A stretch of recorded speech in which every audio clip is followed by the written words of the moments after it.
Happy, happy, happy, happy, happy, happy. Oh, hello there. Greetings and salutations. Today's topic is this ball. Or more precisely, its content. I have a few pieces of paper here, balls of paper, and they all contain a question of sorts. This is going to be a pretty fun video directed mostly towards those viewers who have been following me for a long time and are more curious to get to know me, not just as a YouTube personality, but as a person in general, because, you know, behind being a YouTube person, I'm an actual human being, you know, with bones and blood. I have received a lot of questions in the past, in the comments, that I haven't responded to or I have never answered, and those were questions such as, what are your favorite bands? Or will you talk or say something in Polish at some point on your channel? So today I'm here to please all the authors of those questions, and I will answer them in a completely random order, because I have the questions here in this bowl. And before I was done with this bowl and put those papers in here, I actually ate a pretty delicious meal in here, you know, pasta with some creamy sauce, like spicy creamy sauce with some chicken, mushrooms, broccoli.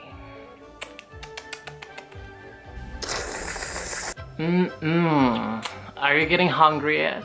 For more, subscribe to my OnlyFoods. What the fuck am I doing? Alright, so let's dig right into this motherfucker. And the first question will be, let's find out.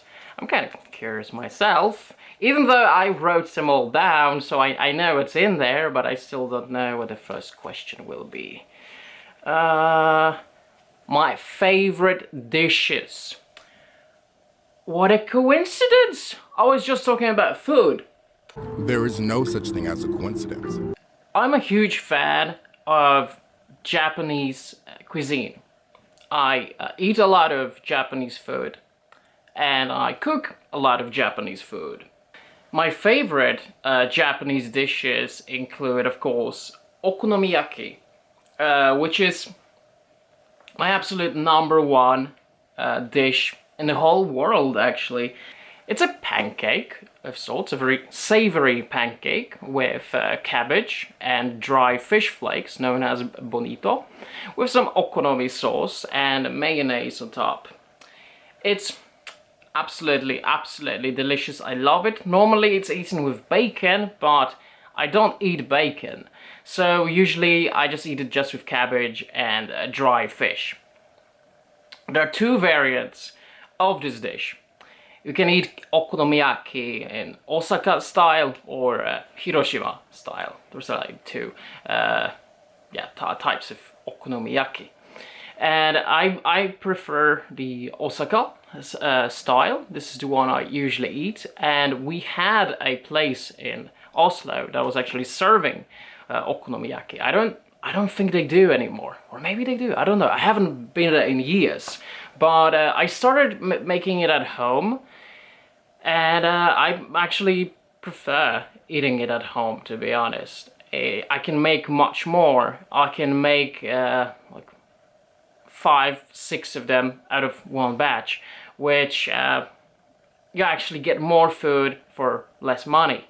Other than that, well, sushi, of course. I absolutely love sushi, especially the most basic sushi, you know, just some nigiri with salmon on top, and regular maki rolls with salmon, and yeah, that's pretty much it. I don't eat like this fancy sushi or anything like that, none of that experimental shit. I will try it sometimes, but I like things simple. I don't even use the soy sauce, to be honest. I like just a very, very simple tastes and textures. Ramen, of course, oyakodon, gyoza, that kind of thing. Then I also like Italian cuisine quite a lot. I'm a big fan of pasta, if you haven't guessed already. Pasta. I eat pasta bolognese style, tomato sauce. I also sometimes I like to eat pasta in tomato sauce, but not with meat. Well, I mean, it's still meat, but not your regular type of meat you would find in spaghetti bolognese. It's seafood. Spaghetti with tomato sauce and seafood. Add some like mackerel in a tomato sauce into that, and it's absolutely delicious. Lasagna, of course, one of my favorite dishes. It's my number one, right after okonomiyaki. Actually, for a very big portion of my life, lasagna has been my number one. It's until I have tried okonomiyaki that it got dethroned at that point. But yeah, lasagna is still one of my favorite things to eat. I absolutely love it, especially with some peas and carrots inside. I think very, very few people make it like that. But when we first moved to Norway, we had this neighbor who used to work as a cook in Italy, and he was making this lasagna with peas and carrots, and it was my favorite. One of the best lasagnas I ever actually tried in my life, completely for free. Lovely. Really, really lovely. You guys know I'm from Poland. I live in Norway now, and you're probably wondering, do I like any Norwegian or Polish dishes? Not really, to be completely honest with you. Can't think of anything. I guess when it comes to Polish food, I kind of do like pierogi, which are dumplings, much like gyoza. They're kind of similar to gyoza, the Japanese gyoza, really. And they can be with meat, but there are also many other variants out there, such as with potatoes and cheese and onions. I really, really like those. You see a lot of those when I was a kid, and this was my favorite dish when I was like a little tyke. But yeah, it's not my favorite. I can eat it, I can enjoy it, but it's not my favorite. But there's some nostalgic value attached to it, I suppose. As for something typically Norwegian, I don't know, honestly, Norwegian cuisine is so boring. It's hot dogs and frozen pizza, really. That's what's most popular in Norway. Oh yeah, and Taco Fridays. We have Taco Fridays. Not a big fan of taco, to be honest, so I'm kind of indifferent to it, which makes me very unpatriotic here in Norway, because I don't eat taco on Fridays. But yeah, I don't know. I just not my thing, really. Another thing, British. One specific dish, the Yorkshire pudding. It's really, really, really good.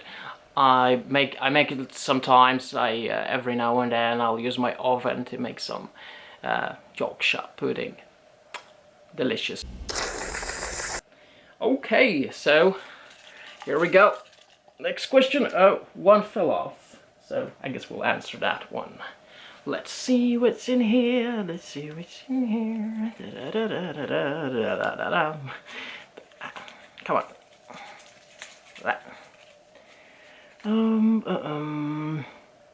What other content are you watching on YouTube? I'm watching much less YouTube these days. There was a time around when the pandemic happened that I used to watch a lot of YouTube. I would spend hours a day watching YouTube. Nowadays, I consume YouTube content just usually in the morning and the evening. I'll watch something when I wake up, and it usually helps me, you know, it helps my mind wake up. Just watching some content. And I watch content before I go to sleep. But I rarely find myself watching anything on YouTube throughout the day. But what kind of content do I watch? That's a good question. So, I don't watch a lot of political content, even though a lot of the content I have made myself on my YouTube channel is quite political sometimes. But no, you know, I find myself watching a lot of music channels. I like Stevie T.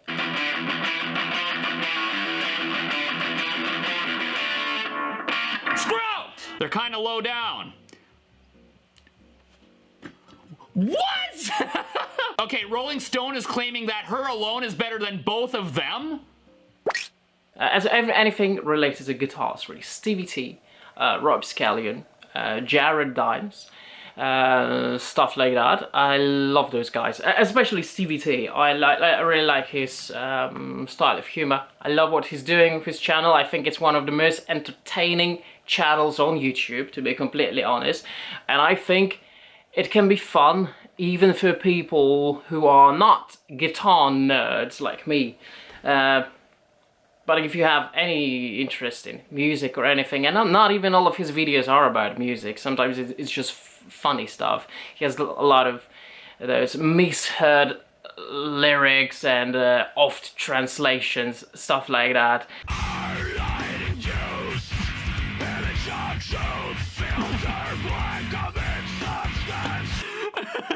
What? Lately, I have been watching a lot of the content on the channel called Botez Live, the Botez sisters. Are you playing chess? Yeah. I really need help. With what? I've been trying for 10 minutes to put on my shoes, and I have used every muscle. Ask Vila. No, he doesn't. I need you to pull my. Please. I'm so Not late. during this game. Vila's right there. Vila doesn't have the muscle it Yes, takes. he does. You know what? This is why we. Andrea, I implore you, get out of here!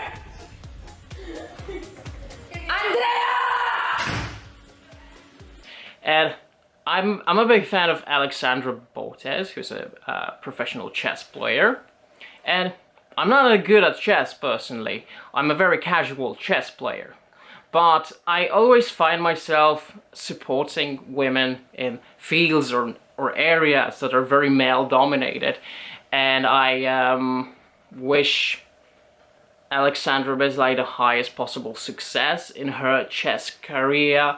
And just recently she actually made a video with Magnus Carlsen, which is a Norwegian chess player and one of the most famous chess grandmasters out there. What other content am I watching? A lot of videos about animals, pets. Usually something about exotic pets. There's a lot of channels I subscribe to. I think there's like 100 channels overall I subscribe to that are just about jumping spiders, because I love jumping spiders. And there's a lot of exotic pets and reptiles that I like. When it comes to reptiles, my favorite YouTube channel is called Snake Discovery. And you know, ever since I was a kid, I always dreamed about having an alligator at home. And I realized that will probably never happen, but it's through this channel that I sort of lived that dream vicariously, if that makes sense. Then there's a lot of weird content that I consume. This so-called weird side of YouTube, or dark side of YouTube, analog horror, stuff like that, really strange video series. One of them is actually Polish. It's called The Mushroom Land, and I haven't watched it in years now, and no new episodes have been made. It's pretty much a dead project at this point, I believe, but it's trippy. It's really trippy. I love a lot of trippy stuff. Shay St. John, really love that one. Go look up the hand thing, or not. Yeah, one of my all-time favorite videos on YouTube has always been I Feel Fantastic. If you know it, you know it. If not, well, I'm not going to tell you to Google it or YouTube it, but you're probably gonna do it anyway. Curiosity, right? You know, curiosity killed the cat. That's what they say. Then there's documentaries. I watch a lot of documentaries on YouTube, actually. I think half of the content I'm watching on YouTube are documentaries. And sometimes like short scenes from films that will pop up in my feed. And they will usually inspire me to actually watch that film all over again. Or a series, sometimes. Sometimes I'll tune into some podcasts, much less so these days. I've been watching Dollcast recently. Sometimes I tune in on Jordan Peterson, Ronald Reagan, no, not Ronald Reagan. Joe Rogan. Did you see the video of the fucking monkey riding a motorcycle? Yeah. I was actually for a while looking a lot into small creators on YouTube, like less than 10,000 subscribers, that do philosophy content. Because I could see myself collaborating with some of those channels. I have made some content on the topic of philosophy on several occasions, and will do more so in the future. And I found it both interesting but also not surprising that a lot of small YouTube channels focus almost exclusively on Stoicism. And I don't find it surprising because Stoicism has been growing quite a lot in popularity. Not always in the right way either, because a lot of the time there's a certain perception of Stoicism that exists out there that I think is wrong. But also because Stoicism is probably one of the most easily accessible and practical schools of thoughts out there. So not surprising at all. And who will be next? Let's find out. Bam, bam, bam, bam. Let's go for this one. Oh, it's a very tiny one. It's a very tiny one, so I think I have a clue about what this is. Oh, it actually isn't what I was expecting. Ooh, my biggest flaws. That's a good one. I came up with that because I wanted to talk shit about myself. My biggest flaws. Okay. I'm really bad at writing and listening at the same time. When I was at uni and was taking lectures, I always saw a lot of people to my left, to my right, in the front, maybe even in the back. I usually don't look up in the back, unless I have an impression that someone's staring at me. But people are always taking notes during those lectures. And I'm always thinking, how the hell can you do that? Because when I'm writing, my whole brain is focused on the hand movement, on what I'm doing. I can't write and listen at the same time, because if I'll be writing what is being said, I don't know what's actually being said. That's the problem. And even if there's something on like a PowerPoint slide that you can write down, I don't write it down, because if I focus on writing it down, I am not listening to the professor. Besides, those PowerPoint slides are actually accessible online after the lecture. You can just look it up, so noting it down is absolutely pointless when you just could be listening. I don't know how much of a flaw it is, because I don't think it really affected my life in a negative way. I managed fine without it, but yes, I'm really bad at writing and listening at the same time. Or actually, I'm really bad at doing anything with my hands and listening at the same time. It's just something with this coordination that just it's not right there. When I'm doing something with my hands, my full focus is on my hands, and I block everything else around me. Another flaw, and this is a big one, and some stories I will tell you now are kind of embarrassing, but I'm really good or bad. No, I'm really good at mixing up dates. So let's say I think something is due on a specific day, and then I find out that it's not, and I'm sure it is.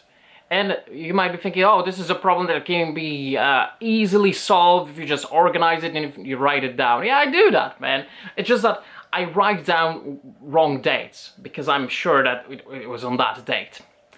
When I was, how old was I? 18? Yeah, I was 18. We lived 2 hours from Oslo around that time, and Iron Maiden were performing in Oslo, and as a huge fan of the band, I went to Oslo by myself to see them, and I thought it was on the 7th of July. So I arrive there at the stadium and I see like there's nobody there. I'm thinking like, wow, so cool, I'm the first one in line. And then I looked at the ticket and it was July 6th. I arrived a day after. That sucked. But I knew there was something with 7, but it was the 7th month, not the 7th day. So I messed up big time. And I got home at like 1 o'clock at night, 1 a.m. And there were no buses going, and my parents were sleeping, there was no one to pick me up. And it was like 2-hour walk from the city to where we lived. So I got home at around 3 a.m. and it was a horrible day. Another time, there was this written assignment that was due on a specific day, but I mixed up months. I thought it was May, but it was actually April. And when I finally finished it and the assignment and sent it in, I was so proud of myself because I finished it like 10 days before the deadline. You know, super proud of myself, everything, and then I'm finding out, oh shit, it was the 10th of April or something like that, not May. Fuck me. I was super lucky that when I explained the situation, they actually said, okay, we will let you slip, but I was super lucky. So my ability to mix up dates can be life-ruining on many occasions, and I often find myself in situations where I mess up, where I show up too early, I show up too late, or something like that. Another big flaw of mine is hyper-focus. And you might be thinking, wait, hyper-focus, that's like a super good thing, right? Because when I'm focusing on something, I can be hyper-focused and put a lot of work into it. It's kind of a good thing, but also not really. Because I often put so much work into shit that I work myself to the point where I burn out and collapse, and then I have no energy to do it for several days. I'm really bad at taking breaks, and I can ignore every other aspect of my life because of this hyperfocus. Whatever it is, really. If I'm doing something, I'm like really into it. Every single cell of my body is 100% engaged in that. Wow. Every other aspect of my life suffers in the process. And it always sort of like switches between those different obsessions in like a circle. And I've been like that my whole life. And sometimes it also sucks when those things you hyperfocus on are not necessarily most healthy things. I have this theory that my hyperfocus is actually part of the reason why I have been so prone to addictions of any sorts. I don't know if I'm correct about this theory, but that's what I believe at least. Alright, enough dissing myself. I probably should make a rap song where I diss myself. The next question is... It's sort of like I'm wrapping Christmas presents, you know? A little bit. Your favorite video games? Ooh, that's a good one. Oh, you know, I'm mostly into oldies. I find myself enjoying something new sometimes, but it's usually something that's part of the series that I'm already familiar with and that I already like. But most of the game series I played originated in the 90s. That's also what I got introduced to gaming very early on. I think I was like 2 years old when I played Super Mario Brothers for the first time. The original one, you know. But very quickly on we got a PlayStation when I was just 3 years old. And I really got into Crash Bandicoot, Tekken, Resident Evil, and Tomb Raider. So and later on Silent Hill and Metal Gear Solid as well. So those game series are a huge portion of my childhood. And around the time when I was 8, we got our PC. Quite late. I actually lived for 8 years without a PC. I just had a console. But on the PC, I really loved point-and-click adventure games. King's Quest, Broken Sword, The Longest Journey, Monkey Island, Simon the Sorcerer, stuff like that. Even stuff like Leisure Suit Larry, even though I don't think it's a game suitable for kids, it has a very sexual type of humor, but it's a really good game, a really good one. Gilbert Goodnight is another one I really like to play.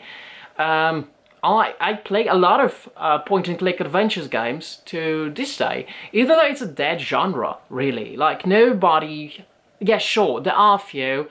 Laser and the Laser Eyes that came out in 2024. It's actually a point-and-click adventure game that is sort of a psychological horror. It's pretty good, but this type of classic point-and-click adventure game type has this very unique charm about it that I don't see in modern games, and I really love that charm that those old point-and-click adventure games had. Another game that I found myself playing quite a lot around the time when I was 8, 9, and that I often find myself returning to every few years is Black and White. Arguably the last great game in the God genre. I think Populous sort of started it, but I think it peaked Black and White. At least the first one. I didn't like the sequel, but the original Black and White and the expansion Creature Isle was really good. One of my absolute favorites. It's a game that mixes so many different genres, from strategy to RPG to fighting game to puzzles, and you got to have a pet monkey, or ape, sorry. You get to have a pet ape, which is the coolest thing ever. And I always loved apes, chimps, orangutans, gorillas, all of that. Imagine seeing a gorilla. You'd be Right. like, Jesus Christ, what the fuck is that thing? 6 foot, 600 pounds. Hulking, huge, Yeah. hairy, black beast with a giant chest and enormous arms. And Of course, this game sparked my interest as a kid because of that reason. And it's an absolute masterpiece. Here's the thing, like, a lot of the things I play are sort of things that are forgotten in time, unfortunately. I play a lot of horror games.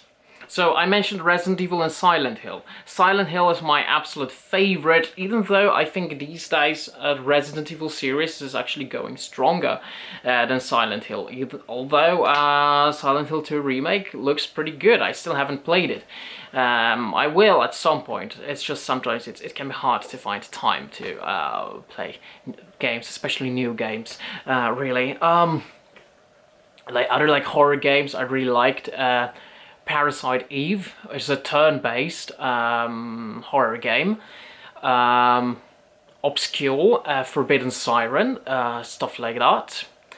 And of course, another big game series that is also one of my favorites is, of course, Final Fantasy.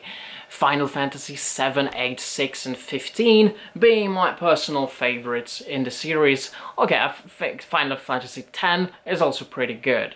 But yeah, JRPG in general, I kind of like it.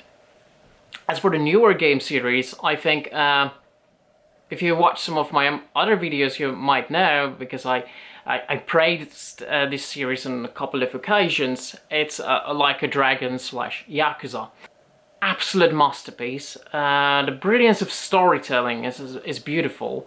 I think it is the best storytelling I have seen in this particular format of storytelling, that is video games.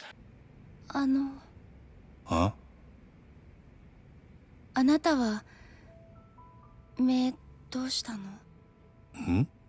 その片目がなんで見えなくなったのかなって。ああ、俺の場合は怪我っちゅうかな。事故みたいなもんでもう完全に潰れてもうだ。そんな。もう一つの目は残っとる。別にそれで十分や。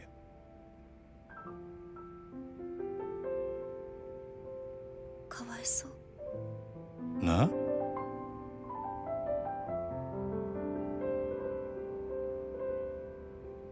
アホか。お前の方がよっぽどやろ。私の目は心因性だからいつか治るかもってリーさんが。そうなんか？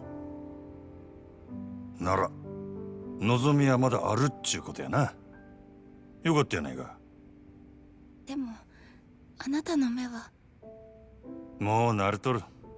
そない不自由しとらんわ。せいぜい男前が台無しになっただけや。男前なんだ。目が揃っとったらな。お見せできんのが残念やで、ほんま。残念。少しは笑えるようになったか。Even though I'm not a big fan of the newest entries in the series, the old ones, really good. Other newer games, I mean newer, I'm talking over a decade ago, almost 2 decades ago, but I still think of it as new. Everything past the year 2004 I consider new. Even sometimes everything past 2000 I still consider new. I remember 10 years ago, I think, or something like that, I've seen this poster, this event about retro gaming, and those were PS1 and Nintendo 64 games. And I was thinking, how is this retro? When I think retro, I think something like Atari. You know, that's retro to me. Oh yeah, and speaking of Atari, I used to play a lot of Atari games as a kid, and we never had an Atari, but a friend of my grandpa did, and whenever I was at his place, I'll be playing Atari. I find it hard to play Atari these days because I've become very sensitive to flashing lights. And a lot of those old Atari games have a lot of flashing lights. So I can't really play them anymore. But memories will always be there. Anyway, this game series I was talking about is quite new. It started in 2007, and the last game in this trilogy released in 2012, I believe, is Mass Effect. Yeah, I found myself loving Mass Effect quite a lot. It's a story you can absolutely immerse yourself into this world. One of my absolute favorite sci-fi franchises, actually.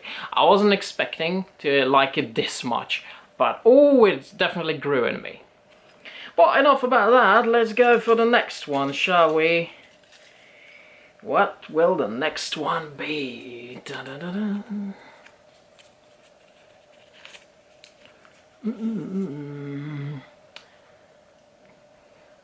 Alright, can you say something in other languages?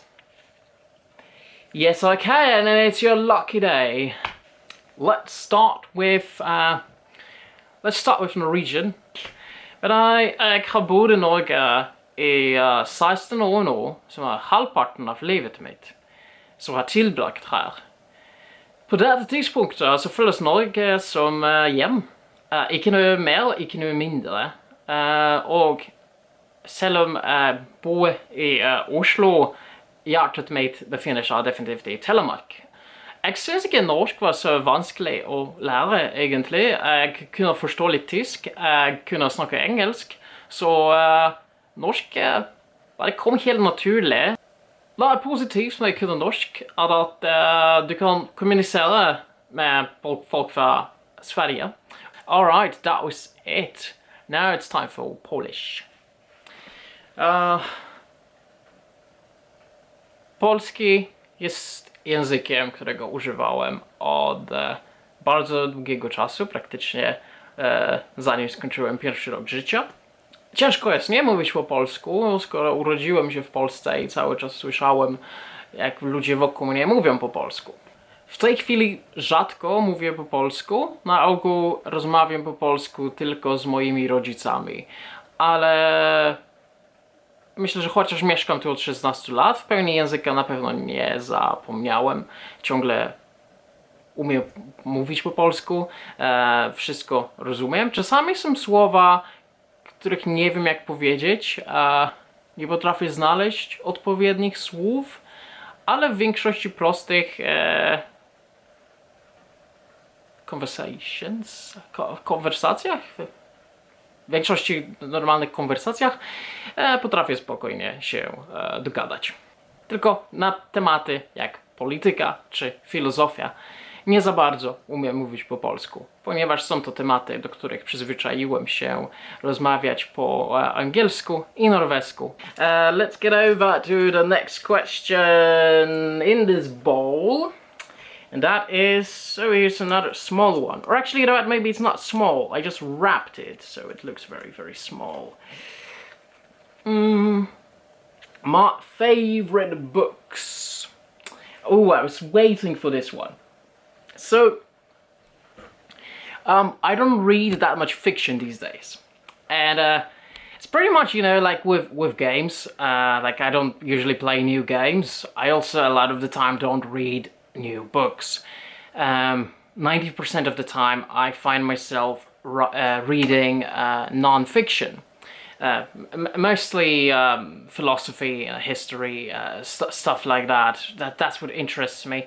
But there are books I like, there are books I love, that I find myself returning to every now and then. Much like with games, I find myself returning to the old stuff rather than discovering something new. Is it a bad thing? Is it a good thing? I don't know. It's just the way I am. I'm kind of old school like that. But here's the thing.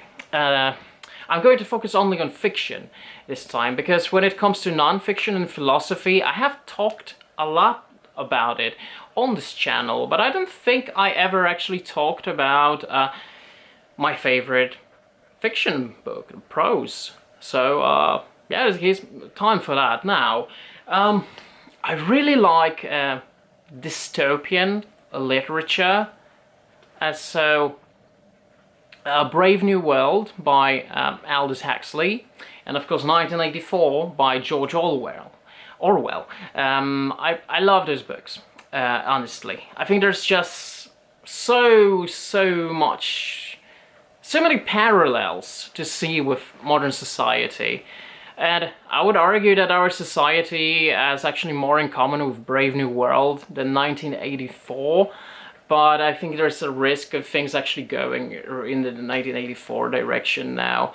I think we live in a world that's sort of a weird mix of two. But yeah, dystopian literature, I love it. And well, since we're talking about George Orwell, Animal Farm is another book I really like. Some would say that 1984 and Animal Farm is practically the same book, it's just one of them has more pigs. Yeah, I can see that point, but overall I think I might like Animal Farm a little better than 1984, but I think they're both essential books that I would recommend anyone to read. There's a French author I really like, Albert Camus. He wrote one of my favorite books, The Stranger. Really, I really recommend reading this one. I love it. Another book that I really like, it's a sci-fi book written by a Polish author, actually, Stanisław Lem. It's called Solaris. Some of you might have heard about it because it's actually it's been quite popular. And there were two film adaptations of this book, one Russian, one American. Overall, I think I find the Russian one much better than the American. I don't think the American film was that good. But you know, the thing about you Americans, do you ever get anything right? Do you? I'm just kidding. That goes to French people. Although no, they have Albert Camus. Sorry. Yeah, Solaris, a really good book set on in space. Very psychological, actually. It's psychological sci-fi, is exactly what I would call it. Since we're already on the topic of Polish authors, a book I really love that is very popular in Poland, and I think most people in Poland have at least heard its name, if not read it. Outside of Poland, it might not be that known, but I think it would be an absolute bestseller if it was written in an English language. But it's called Quo Vadis. It's from Latin, and it's a book set in Rome during the reign of Nero, and it's about persecution of Christians. I'm not Christian myself, obviously, but I find this book really interesting, and I think that persecution of any types of people is absolutely horrific.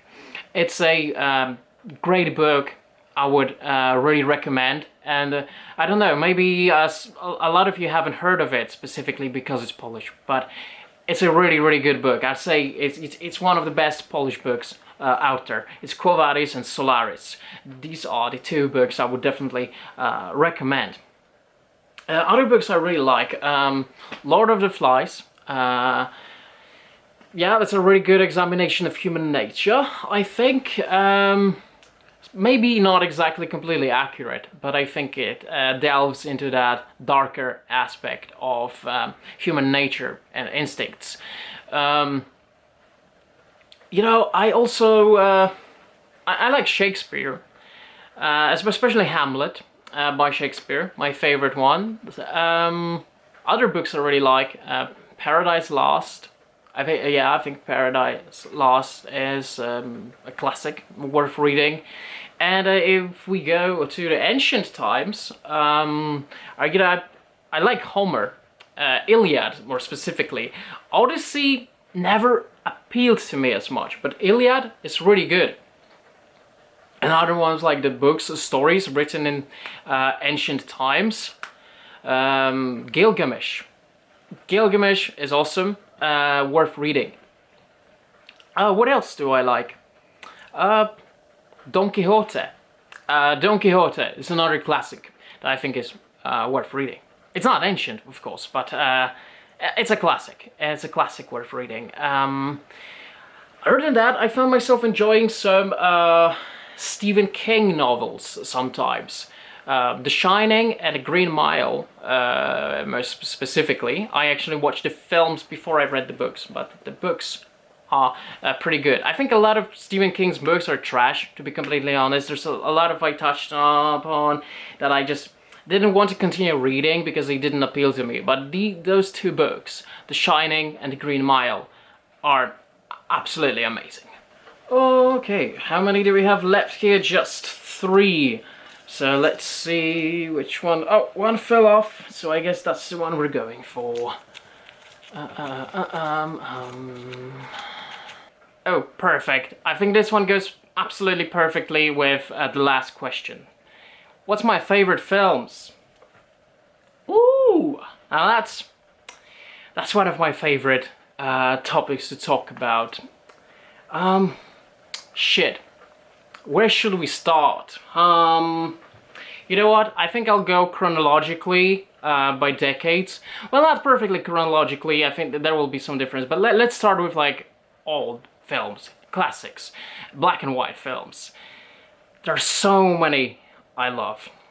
From Citizen Kane, which is I think is an essential film. I would recommend anyone to watch. Casablanca.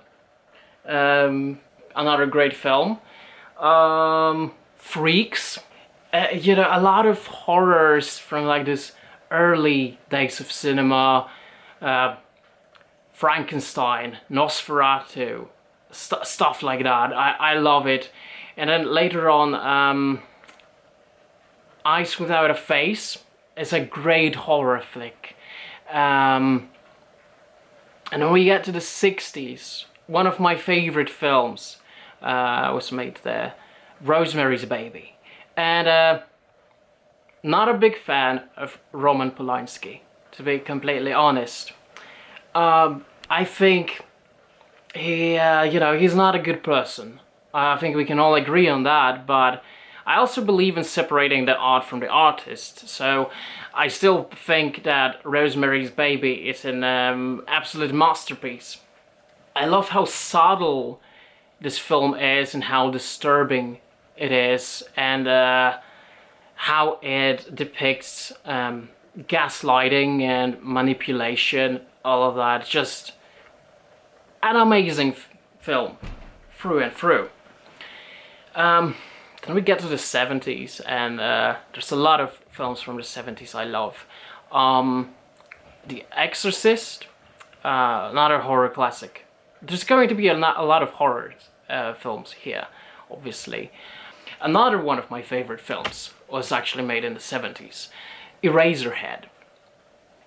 It's such a surreal film, and one of what's the name of the director? Again, I'm really bad with names. Like, I know exactly who I'm talking about. David Lynch. David Lynch, that's the name. I love David Lynch, even though I wasn't able to remember his name back there. So I think, yeah, Eraserhead is his best film. Although I also love the one that came after it, Elephant Man. It's a really beautiful film. It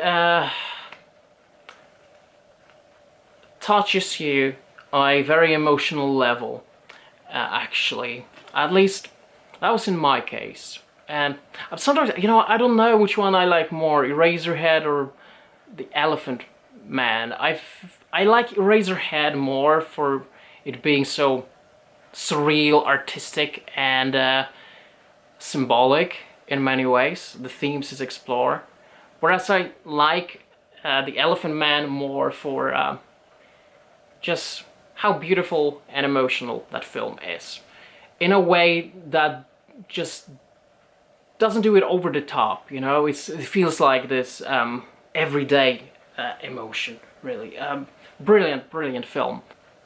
Then there are some sci-fi films I really like, and I said we'll be going chronologically, where we're not going chronologically now, we have to go back a little bit, but 2001 Space Odyssey, which hasn't actually been released in 2001. I have encountered people who believe that for some strange reason, but no, it's one of the best sci-fi films, in my opinion. And of course, I'm a huge fan of the Alien franchise.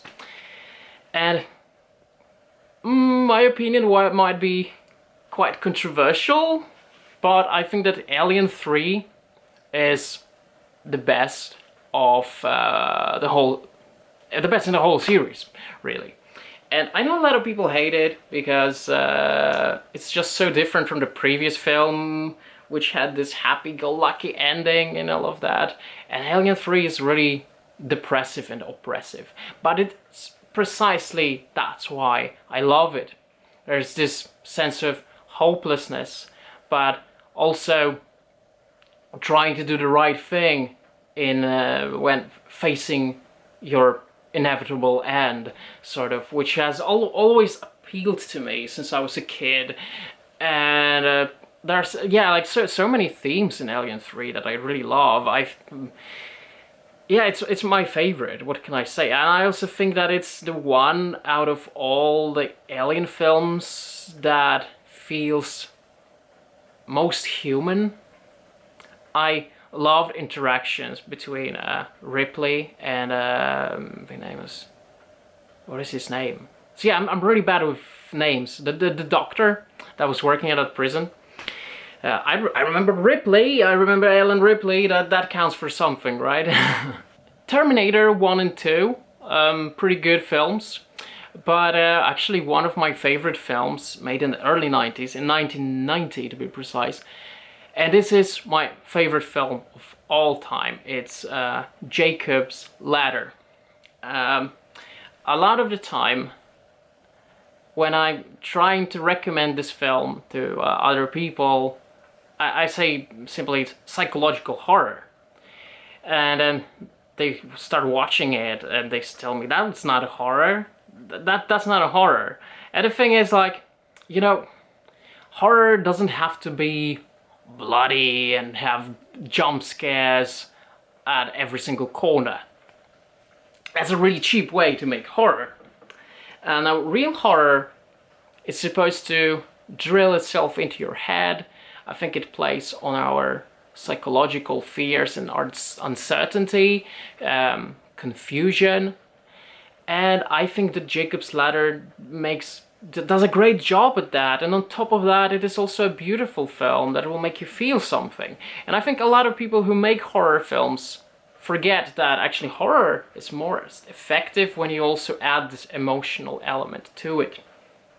And for that reason, I think that Jacob's Ladder is a perfect film that should be studied not only by directors and screenwriters who make horror films, but all directors and screenwriters in general. 3 other films in the 90s that I really, really like. Forrest Gump, Titanic, and Girl Interrupted with Winona Ryder. And now that we have crossed year 2000, there aren't that many films I like that came after 2000. And if you watch this video so far, I think you notice a certain pattern here, that I prefer older stuff to the newer stuff. And honestly, I think that the film industry has been going down the toilet, if I'm to be completely honest. I don't like new films. I think all those really cheesy superhero films we see, I don't know, it's not my world. It's not my world at all. And I have been open-minded enough to go see some new films at cinema with friends of mine. Yeah, I'll do that if someone invites me. But I don't find myself enjoying any of it. But yeah, there are however a few exceptions to the rule. Gladiator, the first one. I still haven't watched the new one, The sequel nobody asked for. The sequel I don't think should exist, but I'm going to watch it. I think I'm doing a very quick review of that film on this channel. But The First Gladiator, a really good historical film. Another good historical film after year 2000, Alexander, which is actually not about me, believe it or not. It's about Alexander the Great. It's a little lesser known Alexander that also has existed. Not exactly historical, but it's based on a novel written in the ancient days. Troy, based on Iliad, which I also talked about in the previous question. I really like this one. I was really interested in Greek culture, history, and mythology as a kid when I first watched this film when it came out. I think I was 11 years old, something like that. So this film fascinated me, and I loved it. Other newer films, The Curious Case of Benjamin Button. That's a really good one. Blade Runner 2049. I love that one. You know what? I also love the original, and I actually forgot to mention it when I was talking about sci-fi films. But yes, Blade Runner, the original one. I think I like the original a little better than the new one, but the new one was surprisingly good. And you know, in most cases when newer films come out that are a sequel or reboot of something that came out 30 years ago or so, in 99% of cases, it's absolute crap.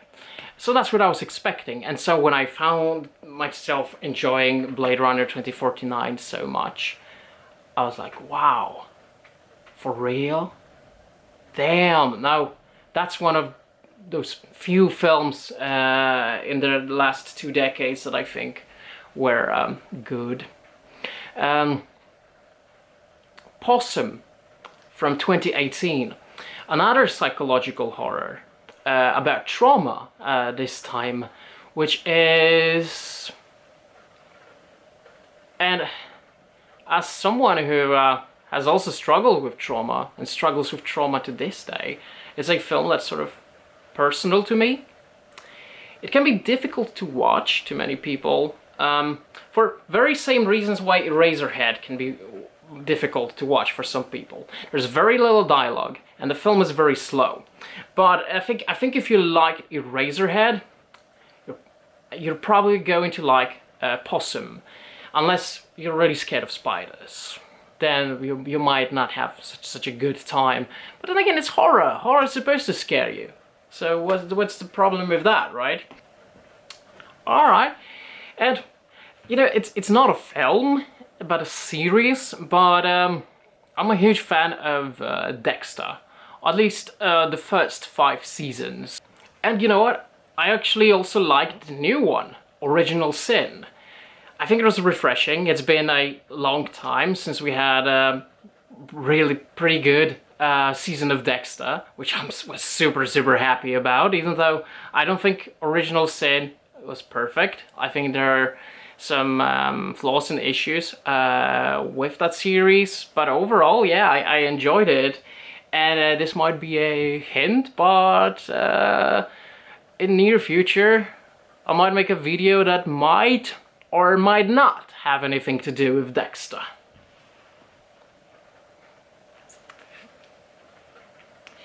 Anyway, just 2 more left. No, I was wrong. There's 3 here. I am blind. Let's go for you. Da, da, da. And what shall you be? Da, da, da. Pets. Just one simple word, pets. You know, pets is actually one exchange of letters away from pest. But we're not here to talk about pest. I'm going to talk about pets. I don't have any pets right now, but I have history with pets. So when I was born, my parents had this black poodle named Maga. which I pretty much grew up with. And she died when I was 8. Stomach ulcers. Really, really unfortunate. When I was 3 years old, or no, maybe 4. It was like late 3, early 4. We got this German Shepherd, which was pretty small, maybe like this at first. Grew up to be huge, ginormous. But when we first got him, we were driving to my uncle's place, who lived maybe 5-6 hours away from where we lived. Always seemed like a very, very long drive when I was a kid. And we got this dog there, and my uncle, he was working in prison at the time. So it was, this dog was a puppy of an adult female who worked at prison. So it was pretty cool to get a dog like that. But on our way back, when we were driving back home, this dog ate all of my sandwiches, which I had for lunch. I was supposed to eat in the car, and I opened it, and he just grabbed that sandwich and swallowed it all in, well, one move of his throat. Really. And I hated that dog at first. I absolutely hated him, but I grew to love him. And I got to name him, actually, and I named him Milo. I was naming all of our pets Milo. We also had a hamster, which I named Milo. A bird, which I also named Milo. The reason for that is because, you know, as a kid, I was a huge fan of Jim Carrey. And in the previous questions I haven't actually mentioned it, but yeah, Jim Carrey films. I love them. And when it comes to comedies, of course, Monty Python films, The Meaning of Life, Life of Brian, Holy Grail, absolute classics. But anyway, we're not on that topic anymore. But yeah, those films I used to watch as a kid with Jim Carrey, Ace Ventura and The Mask. And The Mask, the character that Jim Carrey plays, has this dog named Milo. And I love that name. And so every pet we had, I was naming Milo. We had Milo for many years, you know. I used to sit with him in his doghouse, in his cage that we had outside. And there are actually pictures of me in that cage with that dog.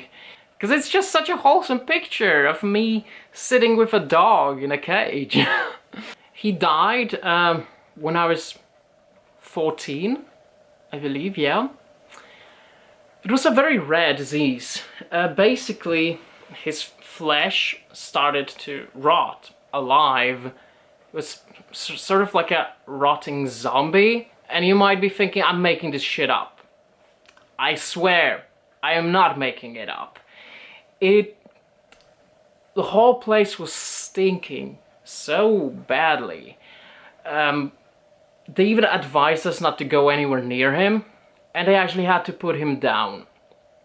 But my grandpa loved this dog quite a lot, really. So he wasn't so keen on the idea of putting this dog down, and so he wanted to make sure we do anything possible to save him, but unfortunately the dog was suffering in the process. You know, sometimes our love to someone can hurt that person, and I think this is a perfect example of that. You know, then we had a beagle, which we had, actually not me, my parents had a beagle. Luna was her name, and she died in 2023, so not that long ago. Tumor, very unfortunate, very sad. I had a pet, jumping spider, for a while. I named her Evie, and yeah, she was one lovely spider being. I think jumping spiders are super cute. They're some of my favorite animals. Right now, my parents have a cat, which is also named Luna, just like our previous dog, which I swear my parents didn't come up with that name. They don't name every pet they have Luna. They got her from a shelter, and Luna happened to be her name, and I think that's what caught my mom's attention, because her previous dog was named Luna. And you have seen her on some of my videos here on YouTube, actually. I absolutely love this cat! I think it's the thing, I was never a cat person. I always had this very negative association with cats. I was thinking of cats like this mean, scratchy beings that absolutely hate you. And it's mostly because I never had a positive experience with a cat in the past. But Luna is just the most kind soul I have ever met in my life. She's this kind, gentle soul, you know. As for me, at the moment, I don't have any pets right now, but I do want to buy another jumping spider, and I also do want to have some lizards. I've been thinking of buying different lizards, but there are limits to what you can buy in Norway. And some of the lizards I do want to have are not even legal here. I really love monitor lizards. Those lizards are very huge. Actually, the biggest one, the biggest monitor lizard is known as the dragon of Komodo, the Komodo dragon. Of course, that one is dangerous. I wouldn't want to have that one, but there are many other species of monitor lizards that are much more friendly, much more easier to handle. I would love those, but yeah, it's a big issue having them here in Norway, and fortunately I don't have enough space in my apartment to have monitor lizards. So I'll settle for something smaller, a gecko, bearded dragon, I mean, something like that. But yeah, monitor lizards are so cool, you know, it's like they're very similar to alligators, and I always loved me some gators. I should move to Florida, you know, I'll make a perfect Florida man.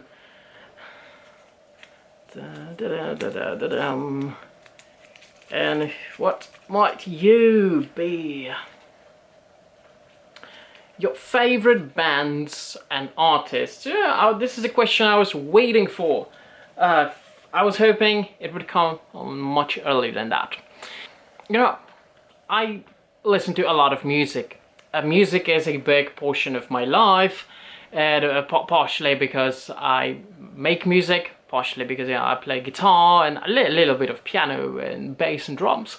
But yeah, it's an understatement to say that music is very important to me. So when it comes to the type of music I'm listening to, I like to put it in two categories, and that is the taste in music I inherited from my dad, and taste in music I developed myself. So, especially like in the early stages of my life, a lot of the music I was listening to because that's what my dad was listening to, and I got a huge interest in that because I loved it, simply. And what was that music? So, you know, my dad listened a lot to bands like The Cure, Metallica, Iron Maiden, Slayer, Nirvana, The Prodigy, Bloodhound Gang, Rammstein, Red Hot Chili Peppers, later on System of a Down, but that was like my early teenage years. So yeah, I grew up listening to those bands, and I always loved that kind of music. And yeah, also a Polish band he listened to, it's called Cult, which I think, if you're from Poland, you're probably familiar with it. If not, go check it out, because I think it's a brilliant band. It's sort of like a mix of rock, new wave, and at times some jazz. I'm not a big fan of the newer stuff, but everything from like the 80s until 2001, I would say like 80% of that material is absolute masterpiece. And I also like the solo albums of the main vocalist from Cult. Even though his solo albums are completely different, it's rap, at least his stuff from the 90s. Worth checking out. So yeah, if you want to discover some Polish music, I think this is the peak. This is a peak of Polish music, in my personal opinion. But you know, then I started to discover things on my own around the time when I was 13. And I think it's because that's when I discovered YouTube. I was like late 2006, something like that. That's when I discovered YouTube, and the main purpose I was using YouTube for a very long time was music. And one YouTube channel I discovered, actually, that I didn't mention when I was talking about what kind of content I'm watching, because this is content I haven't watched for years, and I don't think he uploads anything on his channel anymore. But his name is David Michaud. He is from Canada, and he was making like a lot of guitar videos, like guitar improvisations. I used to listen to a lot of that. But I also found myself discovering a genre of music I developed a huge liking for around the time when I was 13, and that was gothic rock. Stuff like Cinema Strange and Sopor Aeternus. Although I also mentioned that my dad listened to The Cure, and you know, a lot of the stuff the Cure made can be considered gothic rock. It's definitely gothic rock. You know, The Cure is such a bipolar band. They either make depressive gothic songs or happy pop songs. Yeah, but I think that's part of the charm. That's why I love them. The Cure, one of my favorite bands of all time. Also, around the time I got really into classical music. Strauss, Liszt, Chopin, Mozart, Tchaikovsky, Rachmaninoff, that kind of thing. Yeah, I love classic music. I listen to it to this day, but I started discovering classical music around that time. Later on, around the time I was like 14, 15, I got really into oldies, 60s music. You know, Bob Dylan, Beatles, Rolling Stones, Simon and Garfunkel. Oh, these two are so brilliant together, for real. The Who, Led Zeppelin, Black Sabbath, things like that. When I was 16, I got really into progressive rock, and later progressive metal as well. And my introduction to the progressive genre has been Pink Floyd, which, yeah, it's one of my favorite bands as well. It's up there with The Cure. I love Pink Floyd. Both their early stuff for the psychedelic years and their progressive stuff from the 70s. After that, not a big fan, but I think that High Hopes is one of their like top 3 songs, honestly. I think it's a great song from a meh album. But actually, The Animals. I think The Animals is my favorite Pink Floyd album. And it hasn't been for a very long time. For a very long time, I liked The Wall and Wish You Were Here the most. And kind of Dark Side of the Moon, Atom Heart Mother. But yeah, The Animals really grew on me around the time I turned 22 or something like that, and it has been my favorite Pink Floyd album since then. And you know, my interest in progressive music grew from there, from Pink Floyd, so I started listening to stuff like Yes and Rush, Dream Theater, Tool. I really like a Serbian musician who makes sort of the progressive music. David Maxim Mikic, I think that's how you pronounce his name. Mikic, that doesn't matter. The point is, he's really good. He's really good. I love his stuff. It's instrumental music for the most part, with some guest vocalists here and there. Worth checking out. And of course, you know, when we're on the topic of progressive music, my absolute favorite artist is Steven Wilson. I love both his solo albums, except maybe the last 2, And his solo band Porcupine Tree, which is my favorite band of all time. There is nothing like Porcupine Tree outside. It's the most beautiful music I have ever listened in my whole life. And it's a music you have to be in a specific mood to listen to. It's not anything I'm listening to every day. But when I'm listening to it, every cell in my body is involved in the process of listening to Porcupine Tree. I also like Steven Wilson's other projects like Blackfield and No Man. No Man is more like trip hop than progressive rock, but I like trip hop music too. You know, Portishead, Massive Attack, stuff like that. Love that. Other than that, genres of music I really like. What I really like jazz. You know, artists like Miles Davis, Chet Baker, Charlie Parker. I also like some of Miles Davis' later experimentations with this mix of jazz and rock music. I think that was really good. But I honestly think that jazz music peaked in 50s and 60s. If you ask me, jazz music from that time period, it's something else, man. It's something else. And you know, I also like a lot of like 80s music, The Smiths, Depeche Mode, Duran Duran, and a Japanese band, Barbie Boys, which sounds like Barbie the doll, but it's actually Barbie, like a bee, and goes bzzz. Yeah, worth checking out. Go look it up. If you like a lot of 80s music and you want something in that style that is genuinely made in that time that you haven't listened to, because it wasn't available in the West at the time, go check out Barbie Boys. You're probably gonna love it. If you like Duran Duran and the Smiths and the Cure, I'm 99% sure that you're gonna like Barbie Boys.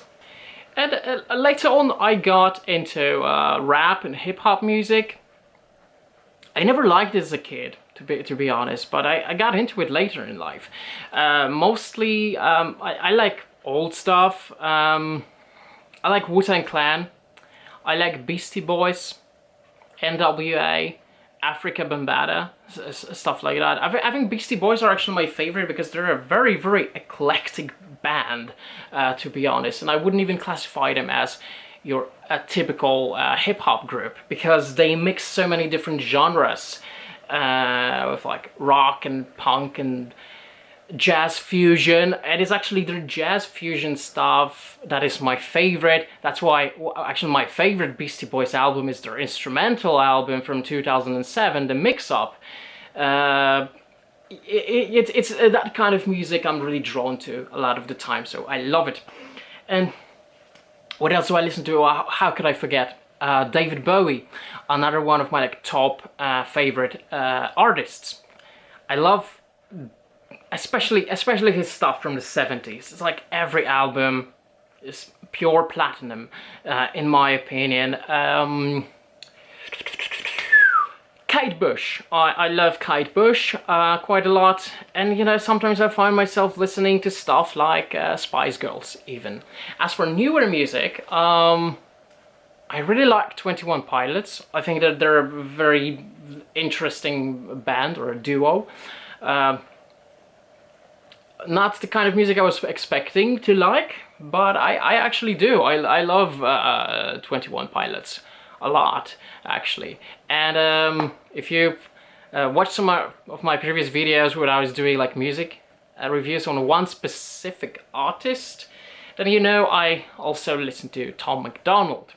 But actually, I haven't been a huge fan of Tom MacDonald's latest music.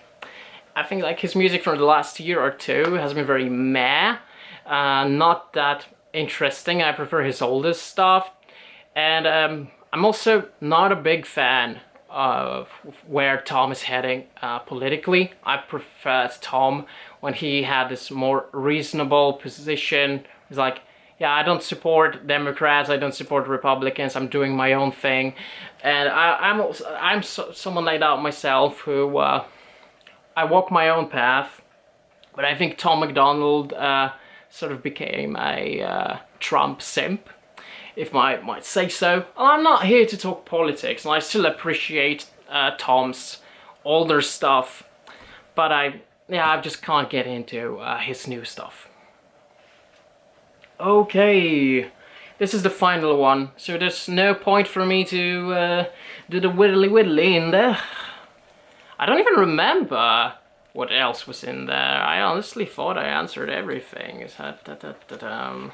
What's here? Oh, my favorite memories. Oh. Yeah.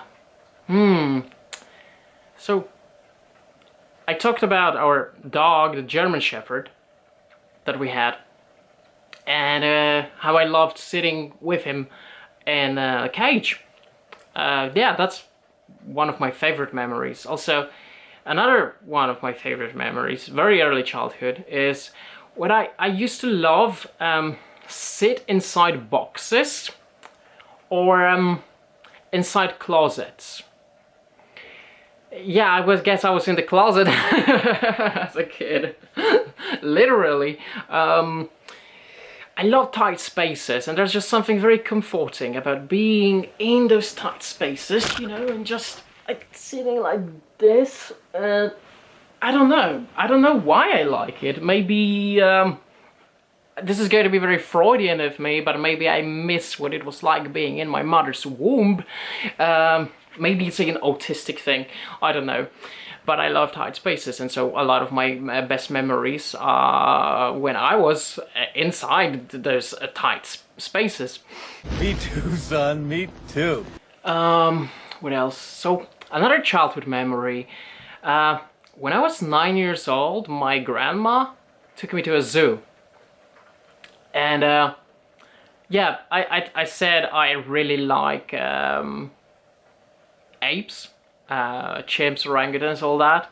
So I spent a lot of the time watching chimps there. I think, and I think my grandma was really sick of it at that point, but I've spent like 1 hour just watching chimps at the zoo.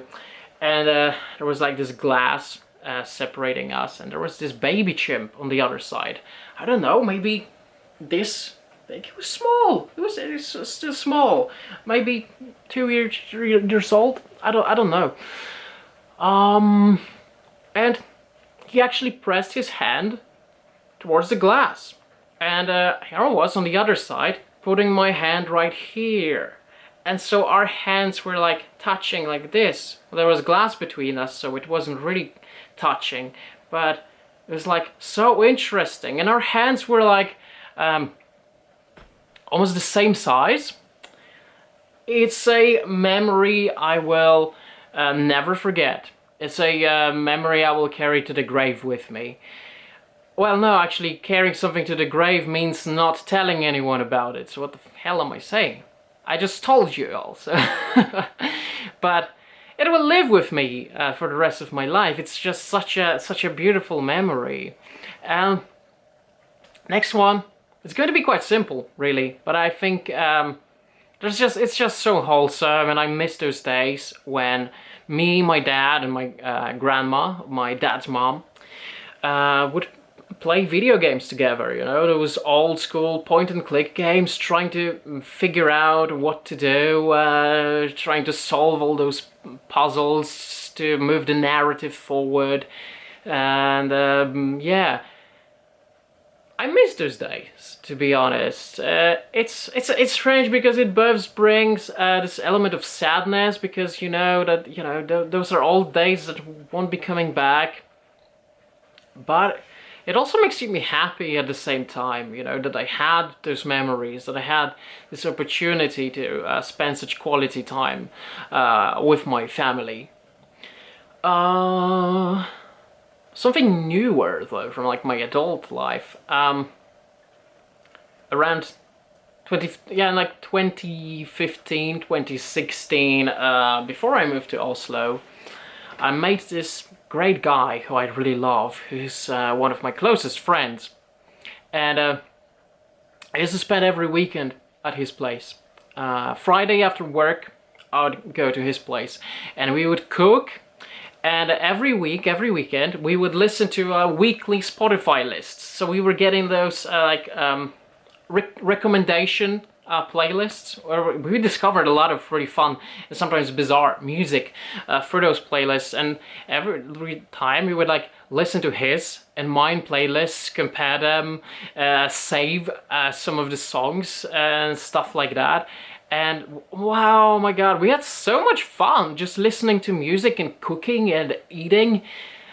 Great memories. Yeah, it's definitely up there when it comes to some of my favorite memories. And another one, and well, it'll probably not come as a surprise, but lectures, metaphysics at the university are also up there as some of my favorite memories.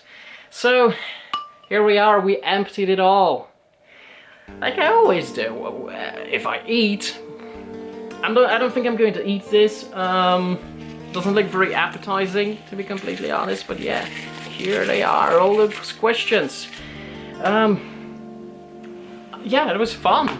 I'd never done a video like this before. It was quite chill actually compared to most videos I do when I talk about a specific topic. But yeah, I love having fun every once in a while, and this was very, very fun. And I hope you have fun too, and we'll see you soon. Ciao.